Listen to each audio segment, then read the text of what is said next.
Sürücü sərnişin tərəfindən döyülüb. 8 dənə ağır zərbə vurdu mənə.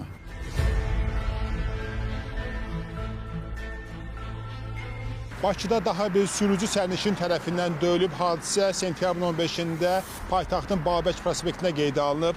Bu dəfə isə sərnişinin zərbəsinə 49 nömrəli marşrut xəttindəki avtobusun sürücüsü Qafarov Kamran tuş gəlib. İddia olunur ki, sərnişin avtobusun orta qapısına minmək, ödəniş etmək istəməyib. Bundan sonra isə sürücünün irad bildirməsi onun döyülməsi ilə nəticələnib.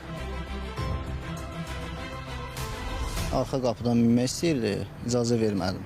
Dedim, gəl qabaqdan kartı vur, min avtobusa. Yəni, qayda budur. Arxada da dayanmışdı başqa sərnişin. Bu başladı müdaxilə eləməyə ki, açmalısan, minməlidir. Dedim, olmaz da, yəni hökumətin balansına oturmalıdır pul, minməlidir qabaqdan. Arxadakı qapı düşmək üçün nəzərdə tutulub. Başladı məni təhqir eləməyə, qaytardım cavabını ki, yəni, məni niyə belə deyirsən? Bu avtobusda mənim uşağımın məlləməsi var, mənim qonşum var, ayıb daxı. Aç qapını, açdım arxanı, dedim, yəqin düşüb gedəcəkdir.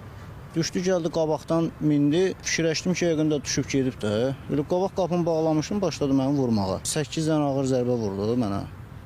Özümü itirdim ki, 2 dəfə döydü. Elə birinci vurdu, polisə zəng elədim, dedim, yəqin düşüb gedər. Düşməyib. İkinci yenə başladı məni vurmağa. Düşüb qaçmaq istəyəndə qalxdım ayağa ki, bunu tutum saxlayayım, qaçmasın. Bu başladı məni boğdu elə, gücüm çatmadı. Sonra başqa sərnişinin biri qapını açdı, qaçmağına şərait yaratdı. Burada düşdü, qaçdı. Maşından düşdüm, özümü pis elədim. Burundan qan açıldı, ürəyim bulandı. Skor gəldi, təcili apardılar Sabunçu xəstəxanasına, ambulator müayinə göstərdilər. Bəli, polisə izahat verdim, getdim, şikayətimi bildirdim. Baş verən insidentlə bağlı Nizami rayon polis idarəsinin 23-cü polis bölməsində araşdırma aparılır. Zərər çəkən şəxsin izahatı alınıb. Əməli törədən şəxsin müəyyən edilməsi istiqamətində tədbirlər davam etdirilir.